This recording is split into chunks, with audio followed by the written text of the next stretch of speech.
नमस्कार सभी अभिभावक बंधुओं को और सभी हमारे शिक्षक बंधुओं को भी। और उसके बाद हमारे छात्र छात्राओं के लिए शुभ आशीर्वाद।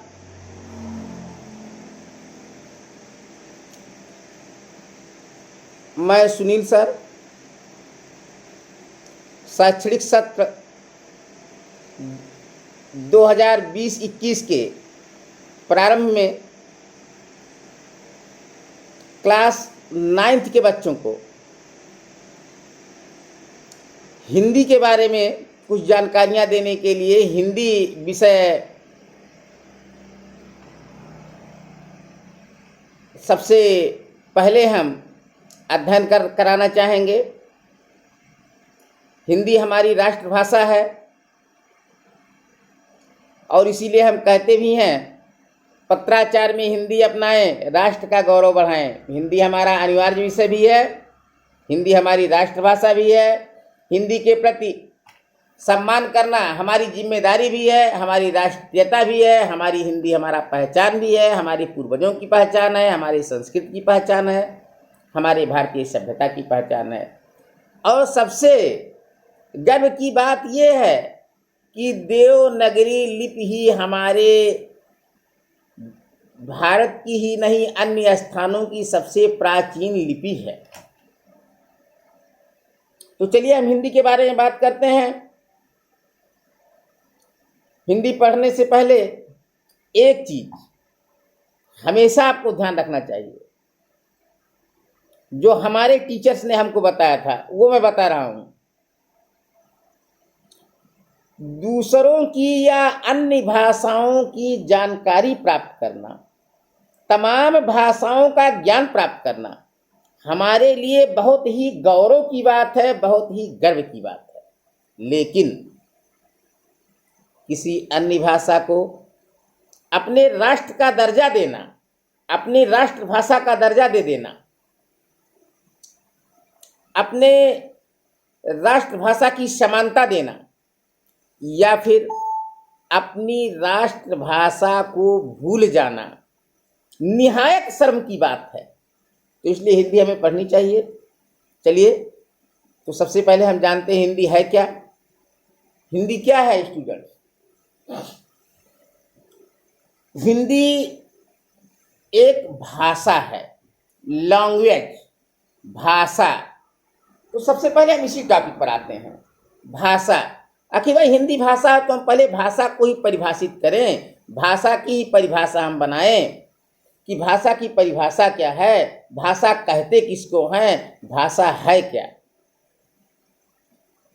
प्राथमिक कक्षाओं से ही आप लोगों को पढ़ाया जाने लगा है, शायद आप लोगों ने ध्यान ना दिया हो, लेकिन एक बार फिर से आप रिवाइज कर लीजिए, जिसको हम पुनरावलोकन की प्रक्रिया कहते हैं, कि एक बार दोबारा उनको अवलोकित कर लें, दोबारा थोड़ा देख लें तो बेटर होगा। तो आप कहते हो भाषा वह माध्यम है जिसके द्वारा हम एक दूसरे में विचारों का आदान प्रदान करते हैं। यानी भाषा वह माध्यम है जिससे हम अपने विचारों को दूसरों को समझाते हैं और दूसरों के विचारों को और भावों को समझते हैं, भाषा कहते हैं। चलिए भाषाएं तमाम प्रकार की होती है, हिंदी, अंग्रेजी, उर्दू, तमिल वगैरह वगैरह तमाम भाषाएं हैं। लेकिन हम मुख्य भाषा के मुख्य प्रकार पर आते हैं कि भाई भाषा तो होती है, लेकिन मुख्य रूप से वो कितने प्रकार की हो सके जो सभी भाषाओं में मिल जाए हमको। चाहे हम हिंदी पढ़ने वाले हों, चाहे उर्दू पढ़ने वाले हों, चाहे संस्कृत पढ़ने हो, जो भी पढ़ने वाले हो, तो हर जगह हमको मिल जाए। तो हम उस टॉपिक पर हम देखते हैं तो हम क्या पाते हैं कि भाषाएं मुख्यतः 3 प्रकार की होती हैं। कितने प्रकार की? 3 प्रकार की। अगर आप चाहें तो पेन लेकर के, कलम लेकर के और उत्तर पुस्तिका यानी कॉपी लेकर के नोट भी करते जा सकते हैं। जैसा अभी हमने भाषा की परिभाषा बताई तो उसे आप लोगों को रिवाइज करके, वीडियो रिवाइज करके नोट कर लेना चाहिए। अगर यह शंका हो कि भूल जाएंगे तो, या अगर ना स्मरण हो, जिसका मतलब अगर याद ना हो तो आप उसे लिख भी सकते हो। अब भाषा के प्रकार की बात हम कर रहे हैं कि भाषा कितने प्रकार की होती है, तो हम क्या कहेंगे? भाषा मुख्यतः 3 प्रकार की होती है। भाषाएं मुख्यतः 3 प्रकार की होती हैं और उनको हम किन नामों से जानते हैं? उनको हम जानते हैं, सबसे पहले हम कहते हैं लिखित भाषा, उसके बाद हम कहते हैं कथित भाषा या मौखिक भाषा या बोली। कथित भाषा भी उसी को कहते हैं, मौखिक भाषा भी उसी को कहते हैं और बोली भी उसी को कहते हैं। और तीसरे नंबर पर कौन है? सांकेतिक भाषा। तीसरे नंबर की भाषा सांकेतिक भाषा। तो अब आपने क्या लिखा कि भाषाएं मुख्यतया 3 प्रकार की होती हैं। नंबर 1 लिखित भाषा, नंबर 2 मौखिक भाषा या कथित भाषा या बोली। कोई एक ही नाम लिख सकते हैं या तीनों लिख लें। अलग अलग व्याकरण की किताबें होती है ना, अलग अलग लेखकों की, तो लोग अपनी अपनी भाषा में लिखते हैं। कोई मौखिक भाषा लिख देता है, कोई बोली लिख देता है, कोई कथित भाषा लिख देता है। अरे भाई एग्जाम्पल ले लीजिए, जैसे कोई पिताजी को बप्पा कह के बुला देता है, कोई पापा कह के बुला देता है, कोई डैडी कह के बुला देता है, कोई पिताजी कहकर बुला देता है, कोई गांव में लोग बाबू वगैरह क्या क्या कहते हैं करके बुला देते हैं। लेकिन रिलेशन 1 होता है, वह उसका जन्मदाता होता है। ठीक, जो पिता का रिश्ता होता है उसका जन्मदाता होता है। फादर को आप लोकल लैंग्वेज तमाम भाषा यूज कर सकते हैं पिताजी के लिए। तो इसी तरीके से आप कथित भाषा भी कह सकते हो, बोली भी कह सकते हो, मौखिक भाषा भी कह सकते हो। अब तीसरे नंबर की है सांकेतिक भाषा। तीसरे नंबर क्या है? सांकेतिक भाषा। तो चलिए अब हम इन भाषाओं को भी परिभाषित करते हैं। भाई कैसे पहचानेंगे कि कैसे हम यह कह सकते हैं किसको लिखित भाषा कहेंगे, किसको सांकेतिक भाषा कहेंगे या किसको मौखिक भाषा कहेंगे? तो देखिए, सबसे पहले हम लिखित भाषा की हेडिंग डाल लेंगे, जिसको कहते हैं टाइटल, शीर्षक दे देंगे ब्लैक पेन से टाइटल हेडिंग हाईलाइट कर देंगे, मोटे अक्षरों में लिखेंगे। क्या लिखेंगे? सबसे पहले लिखित भाषा। लिखित भाषा। अब लिखित भाषा की परिभाषा भी लिखना शुरू कर दीजिए विद्यार्थियों। परिभाषा में क्या लिखोगे? क्या लिखोगे परिभाषा में? लिखो आप, जब हम अपने विचारों को दूसरों को लिखकर समझाते हैं और दूसरों के विचारों को पढ़कर समझते हैं। दूसरों के विचारों को पढ़कर समझते हैं। भाषा का यह रूप लिखित भाषा कहा जाता है। भाषा का यह रूप क्या कहा जाता है? लिखित भाषा। अब उदाहरण ले लें हम लिखित भाषा का, क्या क्या मिल सकता है? तो कहीं पर लगा हुआ नेम प्लेट हम लिखा हुआ जब पढ़ते हैं तो समझ में आ जाता है नाम क्या लिखा है। फिर हम ले लेते हैं समाचार पत्र या अखबार, जिसको कहते हैं। अखबारों को पढ़कर हम देश दुनिया की खबर समझ जाते हैं। तो इसका मतलब ये कौन सी भाषा रही भैया? लिखित भाषा। अब दूसरों को समझाने वाली बात पर आ जाइए। हम किसी अधिकारी को या अपने स्कूल के प्रधानाचार्य को लिखित प्रार्थना पत्र देते हैं, जिसको आप लोग एप्लीकेशन कहते हो। और एप्लीकेशन में हम अपनी समस्याओं को लिख देते हैं और अधिकारी पढ़ करके हमारी समस्या समझ जाता है। तो हमने उससे कुछ नहीं कहा, लेकिन वो हमारी बात को समझ गया। तो कौन सा रूप है भाषा का? लिखित भाषा। फिर हम देख रहे हैं हम अपने मित्रों को, अपने परिवार वालों को पत्र लिखते हैं, खत, जिसको चिट्ठी कहते हो, लेटरवा जिसको कहते हो, और हम उसमें एक एक शब्द लिखते चले जाते हैं और पता चलता है हमारे घर वाले उस लेटर को पढ़ करके, हमारे मित्र उस लेटर को पढ़ करके, हमारे हितैषी उस लेटर को पढ़ करके हमारी भावनाएं, हमारी बातें समझ जाती हैं। हमने क्या क्या लिखा, हम कैसे हैं, क्या है क्या नहीं है, जो भी लिखा वो समझ लेते हैं। तो भाषा का यह रूप लिखित भाषा कहा जाता है। उदाहरण में अगर कोई पूछता है आपको तो समाचार पत्र उदाहरण दे सकते हैं आप, नेम प्लेट उदाहरण दे सकते हैं आप, बोर्ड उदाहरण दे सकते हैं आप, लेटर उदाहरण दे सकते हैं आप, एप्लीकेशन का उदाहरण दे सकते हैं आप, ठीक है। प्लस सामानों के पैकेट पर लिखा हुआ नाम भी आप उदाहरण दे सकते हैं महोदय।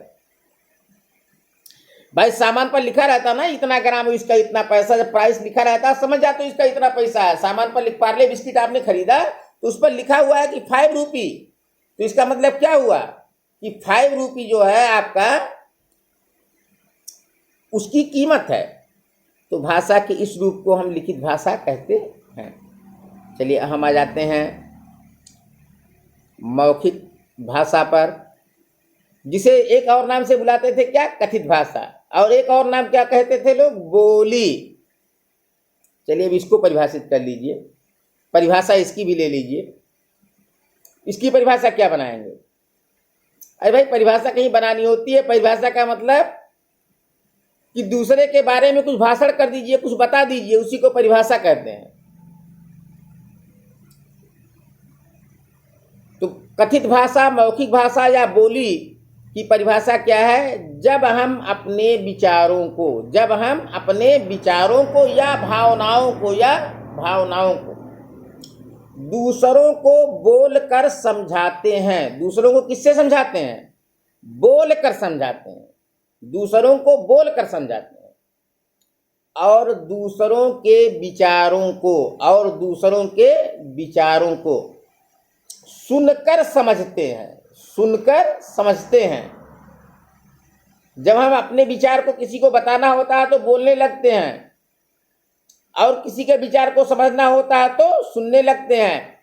भाषा का यह रूप कथित भाषा, मौखिक भाषा या बोली के नाम से जाना जाता है। भाषा का यह रूप किसके नाम से जाना जाता है?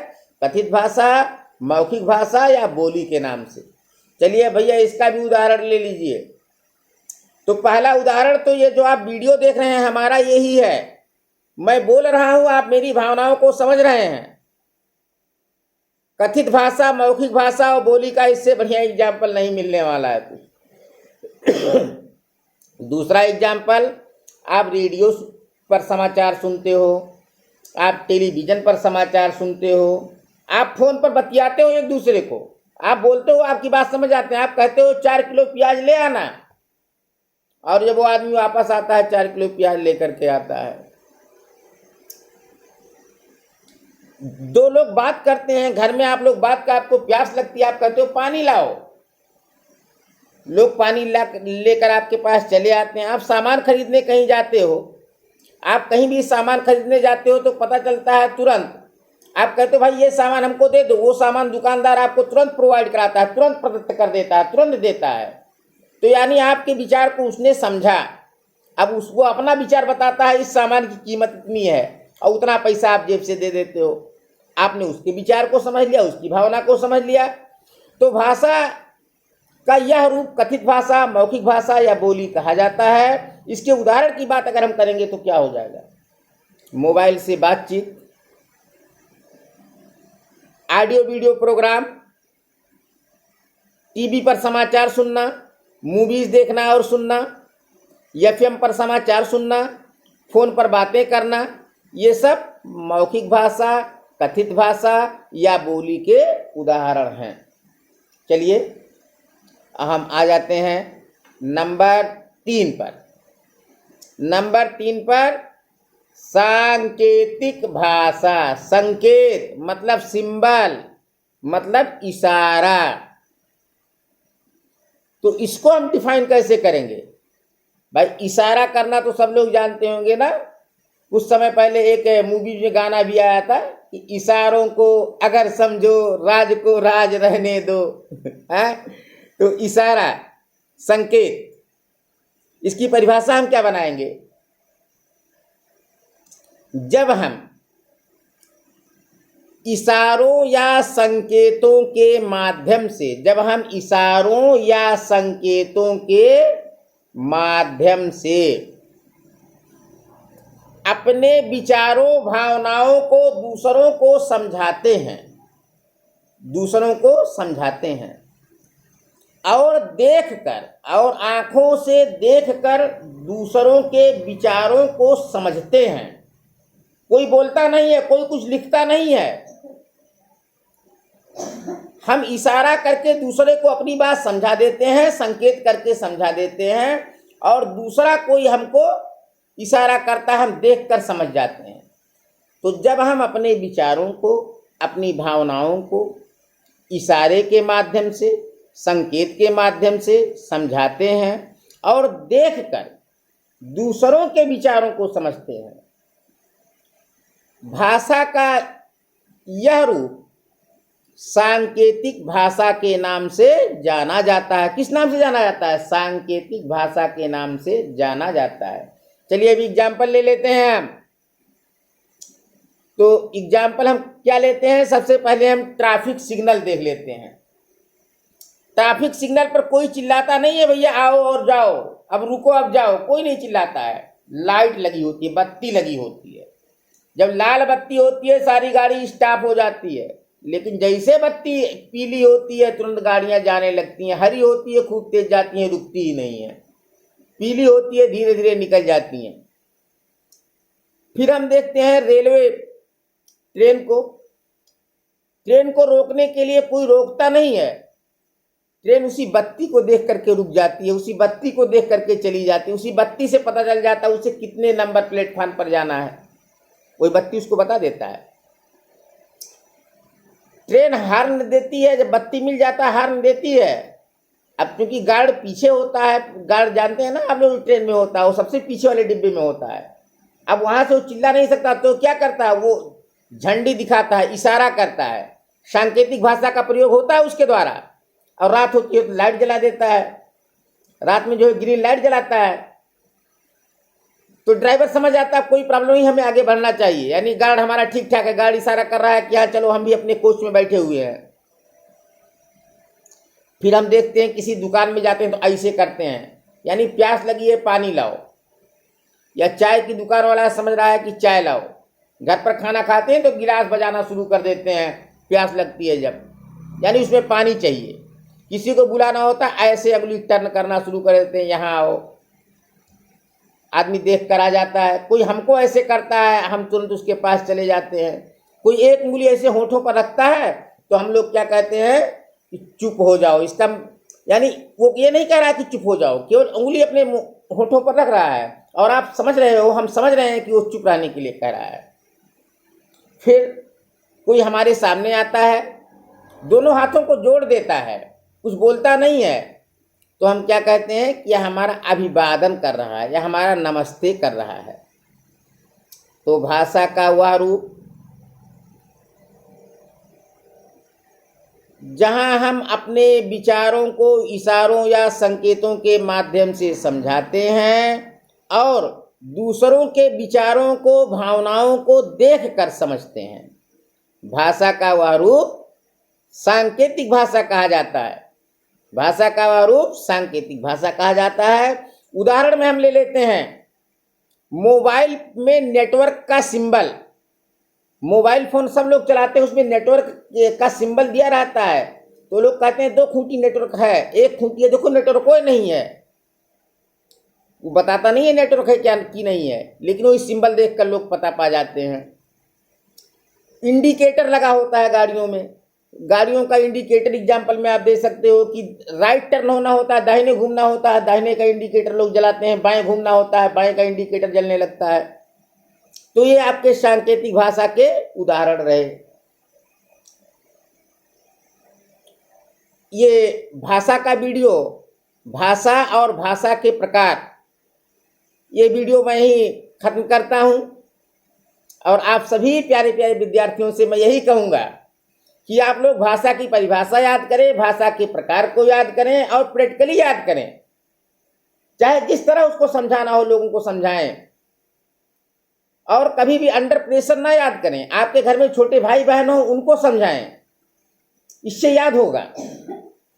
और जो अभिभावक हैं, आप लोगों की भी जिम्मेदारी है कि बच्चों को 2 बार 4 बार रिवाइज कराएं कि आपने बेटा आज कौन सा वीडियो देखा, सर ने आज क्या पढ़ाया और उससे आपने क्या सीखा। अगर बच्चा सीख रहा है सो फार सो गुड है, अगर नहीं सीख रहा है तो